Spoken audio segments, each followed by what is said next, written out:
പ്രഭാവം ഇങ്ങനെ കാണുന്നുണ്ട്. അപ്പൊ ഇതൊക്കെ ഇന്റൻഷനിൽ നിങ്ങൾ ഡയറക്ടറായിട്ട് ഡിസ്കസ് ചെയ്തൊക്കെ ചെയ്യുന്ന ഡയറക്ടറുടെ മൈൻഡിലുണ്ടായിരുന്നു? അതാണ് ടൈറ്റിൽ. അല്ല, ബേസിക്കലി ടൈറ്റിലിനെ കുറിച്ച് എനിക്ക് കൂടുതൽ എക്സ്പ്ലെയിൻ ചെയ്യാൻ പറ്റില്ല. കാര്യം എന്ന് വെച്ച് കഴിഞ്ഞാൽ അതിൻ്റെ ഡിസിഷനൊക്കെ ഒരുപാട് കഴിഞ്ഞിട്ട് വന്ന കേസാണ്. വെച്ച് കഴിഞ്ഞാൽ ഷൂട്ടൊക്കെ കഴിഞ്ഞതിന് ശേഷം once it comes to the palette and the colour tone നമ്മളത് ഡിസ്കസ് ചെയ്തിട്ടുണ്ട്. എന്നാലും ഇപ്പം നിങ്ങൾ കാണുന്ന ഔട്ട്പുട്ട് എന്താണോ അത്രയും ക്ലിനിക്കലായിട്ട് നമ്മളതിൻ്റെ ഡിസ്കഷൻസ് ഒന്നും നടന്നിട്ടില്ല. ബട്ട് യെസ്, പാലറ്റിനെ കുറിച്ചൊക്കെ ഒബ്വിയസ്ലി നേരത്തെ തന്നെ ചർച്ച ചെയ്തിട്ടുണ്ട്. സോറി.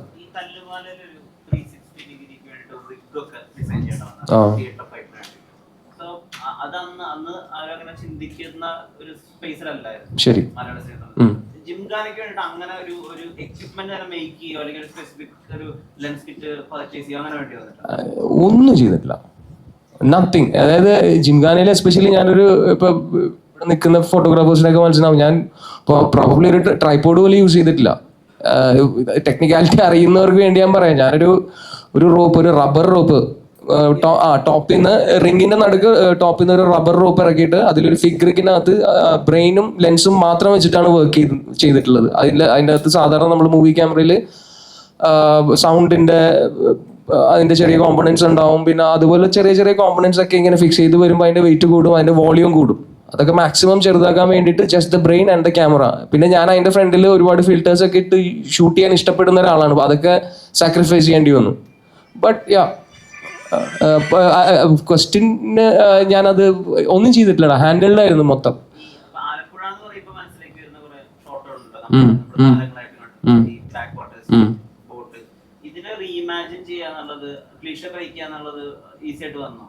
ഇല്ല, ഞാൻ അതിനൊന്നും ശ്രമിച്ചിട്ടില്ല. കാര്യം വെച്ചാൽ നമ്മളവിടെ ആലപ്പുഴ ഞാൻ എൻ്റെ ചെറുപ്പം മുതലേ വിസിറ്റ് ചെയ്തിട്ടുള്ള സ്ഥലമാണ്. പിന്നെ ബേസിക്കലി നമ്മൾ കണ്ട ലൊക്കേഷനിൽ ഏതൊക്കെ ലൊക്കേഷൻ കണ്ടു അതിൽ ഏതൊക്കെ ഓക്കെ ആയി, അവിടെ എത്ര നല്ല ക്ലിനിക്കലായിട്ടുള്ള ഫ്രെയിം വെക്കാം എന്ന് മാത്രമേ ചിന്തിച്ചിട്ടുള്ളൂ. അല്ലെങ്കിൽ ഒന്നും ബ്രേക്ക് ചെയ്യാനോ അല്ലെങ്കിൽ എന്തിൻ്റെങ്കിലും മുകളിൽ വർക്ക് ചെയ്യാനോ ഒന്നും ശ്രമിച്ചിട്ടില്ല.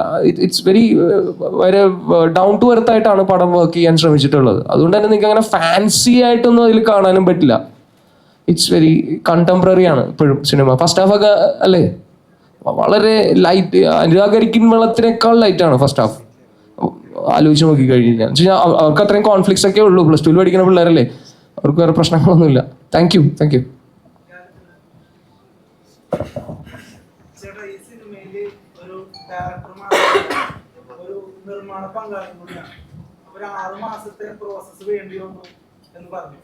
ഇപ്പോൾ ഒരു ലവർ ബോയ് ആയിട്ടൊക്കെ കോമഡി കളിച്ച് നടന്നിരുന്ന നസ്ലനെയാണ് ഒരു ആക്ഷൻ മൂടുള്ള തലത്തിലേക്ക് കൂടി കൊണ്ടുവരാനായിട്ട് ശ്രമിച്ചത്.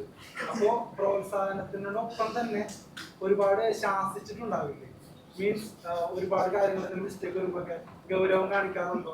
നസ്ലനെ മാനേജ് ചെയ്താൽ ഈസി ആയിരുന്നു, എല്ലാം ഓക്കെ എന്നായിരുന്നു? ഇല്ല, അങ്ങനെ മാനേജ് ചെയ്യാൻ ബുദ്ധിമുട്ടൊന്നും ഉണ്ടായില്ല. അങ്ങനെ മാനേജ് ചെയ്യാൻ പറ്റാത്ത സാഹചര്യങ്ങൾ വരുമ്പോൾ ഞങ്ങളൊരു 30 seconds 1 minute എക്സ്ട്രാ സ്പാർ ചെയ്യും. സ്പാർ ചെയ്യുക എന്ന് പറഞ്ഞു കഴിഞ്ഞാൽ ബോക്സേഴ്സ് തമ്മിൽ പരസ്പരം ഇടിച്ച് പ്രാക്ടീസ് ചെയ്യുന്നതിനെയാണ് സ്പാറിംഗ് എന്ന് പറയുന്നത്. അപ്പോൾ അത് ആ ഒരു സെഷൻ കഴിയുമ്പോഴേക്കും ബാക്കിയെല്ലാം ശരിയാവും. എല്ലാം ക്യാമറ ട്രിക്കല്ലേ, കൊണ്ടേക്കുന്ന ഇടിയല്ല. പിന്നെ നസ്ലിനോട് ചോദ്യം, ഇപ്പൊ ആരാധകരുടെ ഭാഷയിൽ പറഞ്ഞു കഴിഞ്ഞാല് ഇന്ന് 4 സിനിമകൾ റിലീസ് ഉണ്ടായിരുന്നു, ക്ലാഷ് റിലീസ് എന്നൊക്കെ പറയും. അപ്പോ മമ്മൂക്കയുടെ ബസൂക്കയുണ്ട്, നസ്ലിന്റെ ആലപ്പുഴ ജിംഖാനയാണ് ഏറ്റവും പ്രമുഖ ചിത്രങ്ങളിൽ ഒന്ന്, പിന്നെ മമ്മൂക്കയുടെ ബസൂക്ക. അപ്പൊ ശരിക്കും പറഞ്ഞു കഴിഞ്ഞാല് മമ്മൂക്കയുടെ ബസൂക്കയായിട്ടാണ് ക്ലാഷ് റിലീസ്. പക്ഷെ സിനിമ ഇൻഡസ്ട്രി എന്നുള്ള നില നോക്കുമ്പോൾ സൗഹാർദ്ദപരമായിട്ട് നമുക്ക് അതിനെ കാണാം. പക്ഷെ ഏതൊരു വ്യക്തിയുടെയും സ്വപ്നമാണല്ലോ മമ്മൂക്ക ഒരു നടൻ വളർന്നെടുത്താണ്.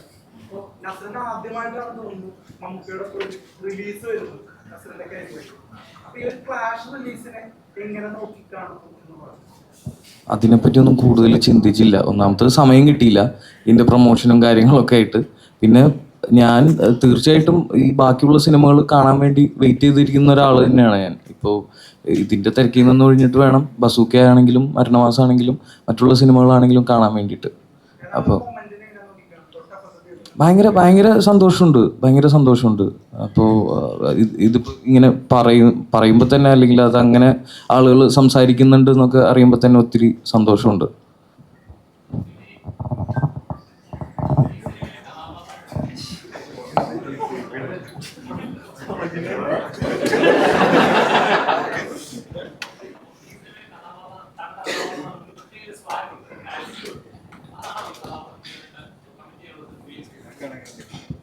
അത് എനിക്ക് തോന്നുന്നത് റഹ്മാൻക്കാട് ചോദിക്കേണ്ടി വരും സത്യം പറഞ്ഞു കഴിഞ്ഞാൽ. അങ്ങനെ ആ ഒരു ക്യാരക്ടർ അതിലുണ്ട്, പക്ഷെ നമ്മുടെ ആ ഒരു പരിപാടി ക്യാരക്ടറല്ല അതില് ആലപ്പുഴ ജിംഖാന +2 ഒരു വിദ്യാർത്ഥി കുറച്ചുകൂടെ മിനിമലായിട്ട് പിടിക്കുന്നതാണ് തോന്നുന്നത് എനിക്ക്. പിന്നെ എല്ലാം റഹ്മാൻക്കാടെ ഒരു അനുഗ്രഹം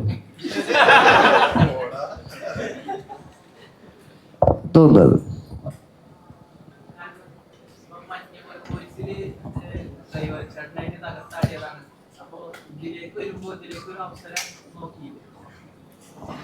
സ്വന്തം സിനിമയില പിന്നെ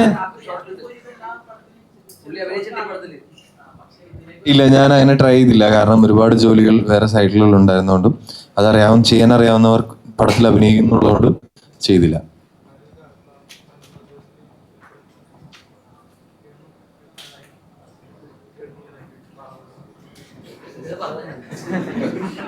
ഗണുവിന്റെ കൂടെ വർക്ക് ചെയ്തതിന്റെ ഒരു കാരണം എന്താ വെച്ച് കഴിഞ്ഞാല്, ഗണപതിയുടെ കൂടെ എന്ന് പറഞ്ഞു കഴിഞ്ഞാല് ഞങ്ങൾക്ക് എല്ലാവർക്കും വളരെയധികം ബഹുമാനമുള്ള ഒരു വ്യക്തിയാണ്.